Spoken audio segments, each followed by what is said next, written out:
오늘의 하늘 말씀은 제2성서의 사도행전과 베드로전서입니다. 먼저 사도행전 말씀을 읽겠습니다. 사도들은 다 같이 모인 자리에서 예수께 이렇게 물었다. 주님께서 이스라엘 왕국을 다시 세워주실 때가 바로 지금입니까? 예수께서 이렇게 대답하셨다. 그때와 시기는 아버지께서 당신의 권능으로 결정하셨으니 너희가 알 바가 아니라. 그러나 성령이 너희에게 오시면 너희는 힘을 받아 예루살렘과 온 유다와 사마리아뿐만 아니라 땅 끝에 이르기까지 어디에서나 나의 증인이 될 것이다. 예수께서는 이 말씀을 하시고 사도들이 보는 앞에서 승천하셨는데 마침내 구름에 쌓여 그 모습이 보이지 않게 되셨다. 예수께서 하늘로 올라가시는 동안 그들은 하늘만 쳐다보고 있었다.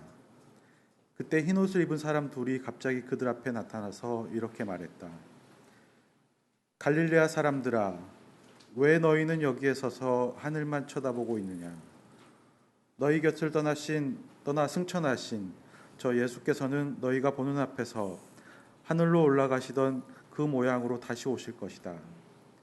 그 뒤 사도들은 그 올리브라고 하는 산을 떠나 안식일에 걸어도 괜찮을 거리에 있는 예루살렘으로 돌아왔다.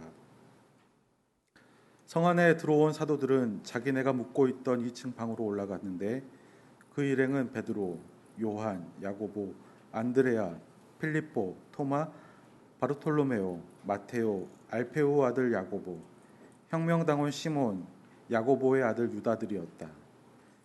그 자리에는 예수의 어머니 마리아를 비롯하여 여러 여자들과 예수의 형제들도 함께 있었다. 그들은 모두 마음을 모아 기도에만 힘썼다. 이어서 베드로전서 말씀을 읽겠습니다. 그러므로 여러분은 스스로 낮추어 하나님의 권능에 복종하십시오. 때가 이르면 하나님께서 여러분을 높여주실 것입니다. 여러분의 온갖 근심 걱정을 송두리째 하느님께 맡기십시오. 하느님께서는 언제나 여러분을 돌보십니다. 정신을 바짝 차리고 깨어 있으십시오. 여러분의 원수인 악마가 으르렁대는 사자처럼 먹이를 찾아 돌아다닙니다. 굳건한 믿음을 가지고 악마를 대적하십시오. 아시다시피 온 세상에 퍼져 있는 여러분의 교우들도 같은 고난을 다 당해왔습니다. 여러분은 잠깐 동안 고난을 받았습니다. 그러나 그리스도를 믿는 여러분에게 당신의 영원한 영광을 주시려고 불러주신 하느님 곧 모든 은총의 하느님께서 친히 여러분을 완전하게 하여 주시고 든든히 세워주시고 힘을 주시고 흔들리지 않게 하여 주실 것입니다. 하느님은 영원토록 권세를 누리실 분이십니다. 다 함께 베드로전서 5장 7절을 읽겠습니다. 여러분의 온갖 근심 걱정을 송두리째 하느님께 맡기십시오. 하느님께서는 언제나 여러분을 돌보십니다. 이 말씀으로 귀한 깨달음과 결단이 있으시기를 바랍니다.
말씀을 귀로 들으시기 바랍니다. 아버지께서는 아들에게 모든 사람을 다스릴 권한을 주셨고 따라서 아들은 아버지께서 맡겨주신 모든 사람에게 영원한 생명을 주게 되었습니다. 영원한 생명은 곧 참되시고 오직 한 분이신 하느님 아버지를 알고 또 아버지께서 보내신 예수 그리스도를 아는 것입니다. 나는 아버지께서 나에게 맡겨주신 일을 다하여 세상에서 아버지의 영광을 드러냈습니다. 아버지, 이제는 나의 영광을 드러내 주십시오. 세상이 있기 전에 아버지 곁에서 내가 누리던 그 영광을 아버지와 같이 누리게 하여 주십시오. 나는 아버지께서 세상 사람들 가운데서 뽑아 내게 맡겨주신 이 사람들에게 아버지를 분명히 알려주었습니다. 이 사람들은 본래 아버지의 사람들이었지만 내게 맡겨주셨습니다. 이 사람들은 과연 아버지의 말씀을 잘 지켰습니다. 지금 이 사람들은 나에게 주신 모든 것이 아버지께로부터 왔다는 것을 알고 있습니다. 나는 나에게 주신 말씀을 이 사람들에게 전하였습니다. 이 사람들은 그 말씀을 받아들였고 내가 아버지께로부터 온 것을 참으로 깨달았으며 아버지께서 나를 보내신 것을 믿었습니다. 나는 이 사람들을 위하여 간구합니다. 세상을 위하여 간구하는 것이 아니라 아버지께서 내게 맡기신 이 사람들을 위하여 간구합니다. 이 사람들은 아버지의 사람들입니다. 나의 것은 다 아버지의 것이며 아버지의 것은 다 나의 것입니다. 그래서 이 사람들로 말미암아 내 영광이 나타났습니다. 나는 이제 세상을 떠나 아버지께 돌아가지만 이 사람들은 세상에 남아 있을 것입니다. 거룩하신 아버지, 나에게 주신 아버지의 이름으로 이 사람들을 지켜주십시오. 그리고 아버지와 내가 하나인 것처럼 이 사람들도 하나가 되게 하여 주십시오. 이는 주님의 말씀입니다.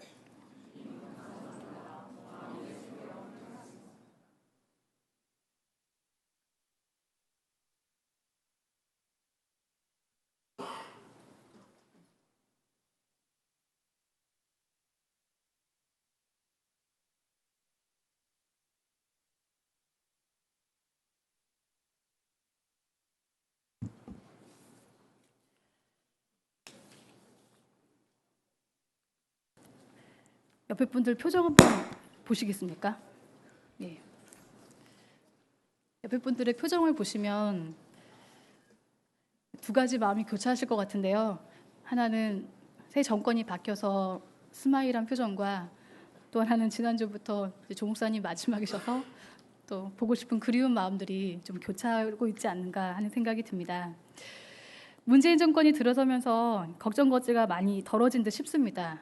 이 그간의 노력을 보상받는 라는 생각을 하게 되는데요. 이와 관련해서 지난주간 에피소드 하나 소개해드리려고 합니다. 경찰에게는 전문 시위꾼으로 알려져 있는 김모 집사님께서 지난주 텔레그램의 향인 공동체방에 웃자고 하는 이야기라는 제목으로 올려주신 글입니다. 며칠 전 종로서 미대사관 담당 정보관이 말하길 집사님, 미대사관 앞에서 집회 좀 자주 해주세요 하더니 어제 미대사관 앞 광화문 광장에서 청와대 담당 종로서 정보계장이 와 있더니 또다시 말한다. 집사님, 청와대 오실 일 없어요? 자주 좀 와주세요. 오죽하면 담당도 아닌데 여기 미대사관 앞에 왔겠어요? 그래서 말했다. 정보관님, 우리도 집회할 이슈가 별로 없어요. 이참에 그냥 좀 쉬자고요. 문재인 대통령이 된 후 경찰과 전문 시위꾼이 개점 휴업 중이다. 네. 꿈 같은 이야기가 지금 우리 현실에서 일어나고 있습니다. 요즘 뉴스를 보면 저절로 미소가 번집니다. 특히 뉴스를 보면서 힐링한다고 하시는 분들이 많아졌습니다. 문재인 대통령은 취임한 지 한 달도 되지 않는 이 시간 동안 그간 우리가 정말 싸우고 저항하던 이슈들을 제자리에 돌려놓고 있습니다.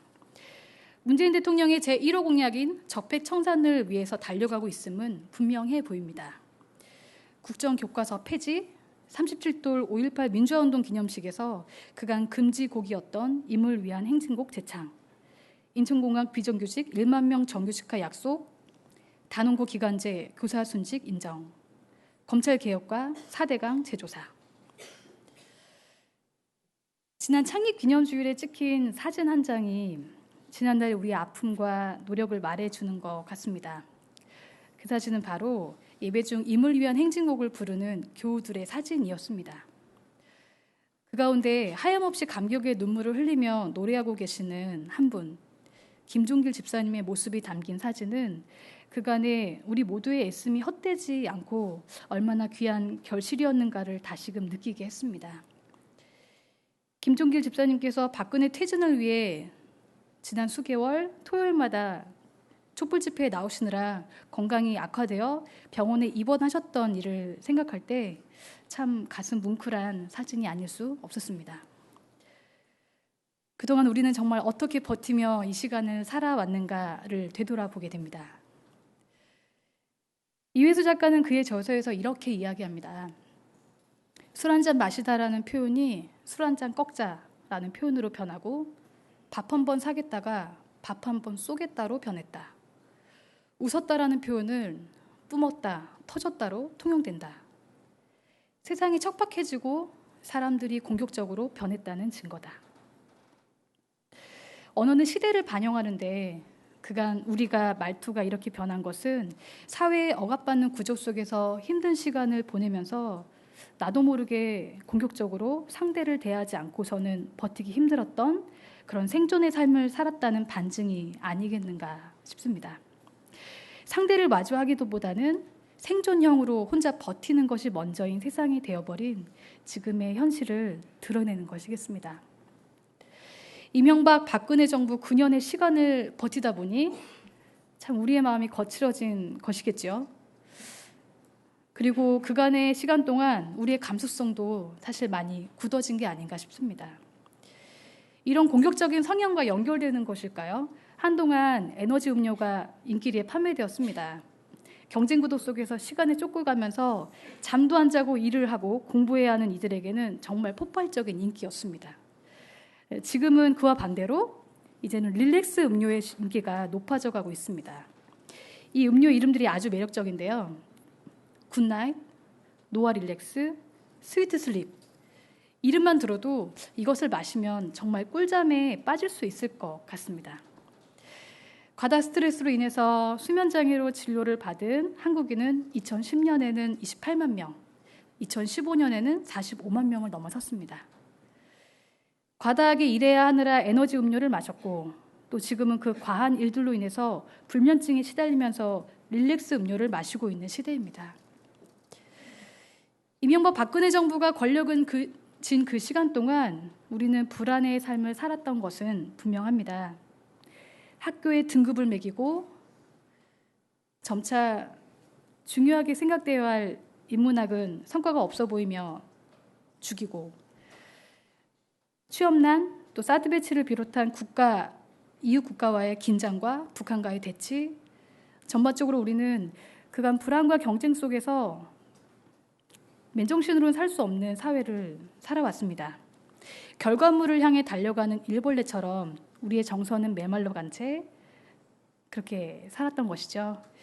요즘 초등학생들의 인기 있는 꿈이 빌딩 주인이 된다라고 하는 것을 봐서도 아마 우리는 알 수 있을 것입니다. 이런 시대에 신앙 공동체가 갖는 어려움을 헤아리듯 오늘 베드로 전서의 본문은 우리가 하는 이 모든 걱정 앞에 하나님께 내어 맡기라는 이야기를 하고 있습니다. 여기서 말하는 걱정하지 말라는 이야기는 정말 어떤 이야기일까요? 베드로전서는 이 소수 집단인 이방인 그리스도 공동체가 살아가기에 상당히 어려웠다는 것을 주목합니다. 베드로전서는 도미티아누스 황제 치세에 집필되었다고 보는데 이런 그의 제의적 숭배를 충성의 증거로 요구한 최초의 황제이기도 했습니다. 소아시아에서의 디아스포라 그리스도인들은 이 로마 공화정 마렵에 내전의 소용돌이 속에서 큰 고통을 겪었습니다. 그러다 보니 대부분의 국민들은 오히려 로마에 감사의 마음을 취하게 되었고 이것이 황제 숭배로 표현되기까지도 했습니다. 결국 이 황제 숭배는 점차 국민으로서의 충성심 점검에 사용되어 왔고 황제 숭배를 거부할 경우 국가의 안녕 저해의 죄목으로 사형에 처해지기도 했습니다. 이런 분위기에 황제 숭배를 거부하고 변혁의 공동체를 꿈꾸면서 예수의 길을 따른다는 것은 구성원들에 대한 이질감, 불신을 주위에 키워낼 수밖에 없었습니다. 소수 공동체는 이 때문에 그들의 가정, 직업, 도시 이웃들에게 의혹을 계속 불러일으키며 그 당시의 사회에서 낯선 존재가 되어갔습니다. 그러니 모든 걱정을 하나님께 맡기라라고 하는 베드로 전서의 말씀은 세상과는 다른 존재로 살아가기 위해 겪는 이 고난 속에서 불안해하고 있는 그들에게 위안의 말씀으로 다가오는 것이죠. 이어서 8절에서 안내하고 있는 그 내용과 연결해 보면 결국 그리스도 공동체로서 이 악과의 투쟁의 한가운데 걱정하며 불안해하는 그 삶 가운데 거기서 쓰러지지 않고 하나님을 신뢰하면서 이 공동체가 가고 있는 그 맞은 길에 확신을 가지라는 것, 주님이 돌보고 계심을 믿고 정말 정신을 바짝 차려서 깨어 함께 가자라는 것입니다. 오늘 요한복음서 17장을 보면 앞선 13, 15, 16장에 나오는 세 편의 연이은 강화에서 흐르는 기조가 있습니다. 바로 불안을 담지한 두려움입니다. 그리고 18장 이후로 이어지는 예수의 처형 이야기를 향해 가고 있는데요. 이 세 편의 강화는 엄습하는 공포에 대한 위로를 하고 있습니다. 요한 공동체가 철저하게, 정말 처절하게 폭력의 희생자로 그들이 묘사하는 세상은 마피아가 도래하는 세계였습니다. 그들의 것을 빼앗고 죽음에 이르게 할 만큼 잔인한 시간이 도래하고 있는 시점에서 이 요한 공동체는 세상에 속해 있지만 세상을 이기는 법을 터득하기에 드디어 이르게 됩니다. 예수 안에 있는 이는 세상에 속하지 않지만 동시에 세상에 보냄받는 존재라고 고백을 하는 것이죠. 질서에 반하는 변혁의 주체이기도 하면서 동시에 다시 세상 속으로 개입해 들어오는 자여야 한다는 것입니다. 아래로부터의 사랑, 서로를 위한 이 사랑을 실천하는 것, 그렇게 하나가 되어서 연대 힘 가운데 주님의 뜻을 실현하는 삶을 말하고 있습니다. 안병훈 박사님은 우리가 이 예수의 길을 따르는 삶이 정말 어떤 것인지를 이렇게 이야기하고 있습니다. 순환은 무력하고 비겁해서 당하는 수모만이 아닙니다. 진정한 순환은 아닌 것은 아니다, 옳은 것은 옳다고 하는 이에게 옵니다. 불의에 대한 저항은 권리요 의무입니다. 저항은 결국 불의를 종속시키는 신념을 포기할 수 없습니다. 그런데 우리는 이런 믿음을 견지하기 어렵습니다. 집권자가 스스로 권력을 내놓는 법이 있느냐, 빼앗는 길밖에 더 있느냐 하는 생각에 머물고 말지요. 그런데 예수는 그게 아니었습니다. 예수는 폭력에 호소하지 않았고 그 대신에 자신을 나누어주고 그런 세상을 내다봤습니다. 예수의 민족은 이렇게 믿었다는 겁니다. 마냥 당하고 그저 하나님의 아들이라고만 믿고 살자는 것은 아니었습니다. 세상의 변혁을 전제했습니다. 예수의 민중은 예수의 죽음이 비참한 패배라고 보지 않았습니다. 예수는 전 세계를 위해 죽었다. 세계를 변화시킨다. 하나님의 종말 사건이 지금도 일어나고 있다고 믿었습니다. 권력 집단을 형성해서 복사하는 것이 아니라 로마 제국의 종교가 되기 전까지 스스로 약자임을 자인하면서도 세상을 변혁할 전선에 보냄받았다라는 의식이 주류를 이루었고 그것은 커다란 평화운동이었습니다. 그리고 이 운동이 서서히 세계를 바꿔서 로마 제국의 종식을 고하는 데까지 갔습니다. 인간은 고착증이 강한 동물이라고 합니다. 다른 동물보다 모태에 오래 머물러 있고 성장 과정도 길고 일단 성장한 다음에도 자기 자신을 초월하거나 자기 중심주의나 이기주의를 탈피하지 못하는 경우가 비일비재합니다. 따라서 인간은 일생을 자기의 머리 둘 곳 찾고 현상을 유지하는데 모든 시간과 정력을 소모하게 됩니다. 그러므로 머리 둘 곳 없는 사람들에 대한 생각이나 관심을 가기가 사실 쉽지는 않습니다. 우리가 그리스도를 따르겠다고 공동체의 일원으로 함께하는 순간 우리는 삶의 벽에 부딪힙니다. 정의를 세우고 생명을 살리는 삶, 사랑하며 산다는 것이 그리 녹록지 않다는 것을 느끼기 때문입니다. 타인을 사랑하면 손해를 본다는 이들에게 에릭 프롬은 이렇게 전합니다. 당신을 사랑한다고 말하면 나는 당신 속에 있는 모든 인간성의 전부, 살아있는 모든 것을 사랑한다. 나는 당신 속에 있는 나 자신을 사랑한다고 말하는 것이라. 그러므로 자기 자신을 진심으로 사랑하는 사람은 이기주의자가 될 수 없다. 이기주의자는 자기 자신에 대한 진정한 사랑이 없기 때문에 그것을 보상하기 위해서 생기는 자신을 위한 탐욕스러운 관심의 소유자라는 말이다. 그래서 프롬은 사랑에 대한 4가지를 이렇게 얘기하고 있습니다. 첫째는 사랑은 주목인데 다른 사람의 성장, 행복에 대해 적극적인 관심을 갖는 것이고, 둘째는 책임인데 이웃의 요구, 표현할 수 있는 요구와 함께 표현할 수 없는 요구까지 반응을 보이는 것이고, 셋째로 사랑은 존경인데 이웃을 있는 그대로 존중하고 나의 소원과 공포로 그를 왜곡하지 않는 것이며, 넷째로 사랑은 지식인데 그의 존재의 핵심을 보고 나의 존재와 그를 관련시키는 것입니다. 지난주부터 제가 가장 많이 들었던 이야기가 뭔지 아십니까? 알아맞히셔도 됩니다. 네, 조 목사님 빈자리가 정말 크시겠어요? 라고 하는 이야기였습니다. 그리고 힘내라는 말씀도 동시에 해주셨는데요. 교우들께서도 모두 한 주간 아쉬움의 시간을 지내고 있지 않으실까 싶습니다.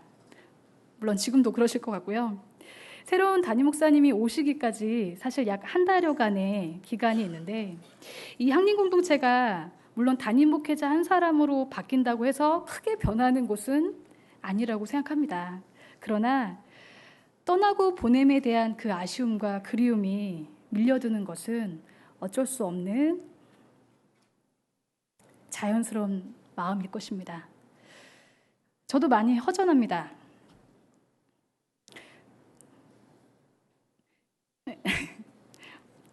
네, 그러나 어쩔 수 없이 또 우리가 마주하게 되는 새 길들, 우리의 자리들을 기억하는 시간이 될 것 같기도 합니다.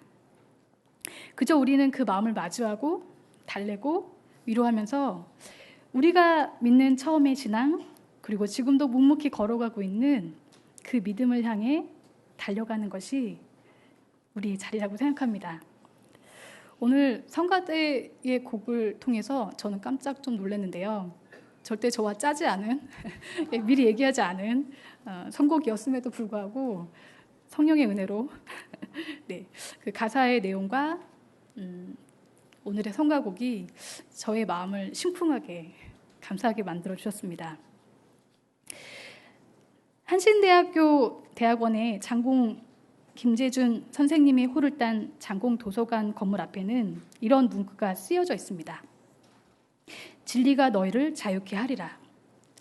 매번 도서관 앞을 들어설 때마다 진리가 정말 나 자신을 자유하게 하고 있는가? 걱정 없이 이 신앙의 길을 맞는 것이 내가 신나하고 있는 일인가를 물어볼 때가 많습니다. 우리가 자유케 된다는 것은 우리가 신뢰를 가지고 하느님의 일을 잘 감당해 낼 수 있을 때 우리는 더욱더 그 안에 깊은 마음들을 느끼게 될 것입니다. 향림 공동체는 세상과 맞서는 소수 공동체로서 이 시대의 약자들과 함께 현존하며 그 안에서 계속된 부활을 맛볼 것입니다. 오늘 베드로전서 5장 7절의 말씀은 수많은 우리의 약자들과 함께 연대하며 그들의 아픔을 볼 때마다, 그리고 우리가 고난을 받고 힘들어하는 시점이 있을 때마다 우리를 다시 한번 되새기며 함께 할 수 있는 것으로 이끌어 줄 것입니다. 우리 5장 7절의 말씀을 함께 읽고 마치겠습니다. 여러분의 온갖 근심 걱정을 송두리째 하느님께 맡기십시오. 하느님께서는 언제나 여러분을 돌보십니다. 다 함께 침묵으로 기도드리겠습니다.